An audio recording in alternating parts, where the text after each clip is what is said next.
வாக்கு சேகரிப்பின் போது ஹோட்டலில் தோசை சுட்டு சிறுமிக்கு வழங்கிய திமுக வேட்பாளர். ஓட்டுக்காக தோசை சுடும் திமுக வேட்பாளர். கள்ளக்குறிச்சி நாடாளுமன்ற தொகுதிக்குட்பட்ட ஆத்தூர் சட்டமன்ற தொகுதியில் உள்ள பெத்தநாயக்கன் பாளையத்தில் இந்தியா கூட்டணியின் திமுக வேட்பாளர் தே. மலையரசன் வாக்கு சேகரித்தார்.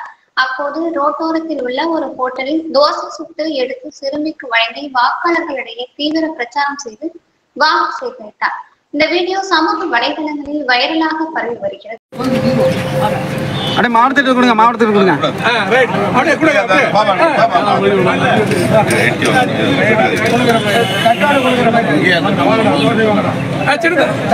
யாராவது வாங்கிக்கிங்க, யாராவது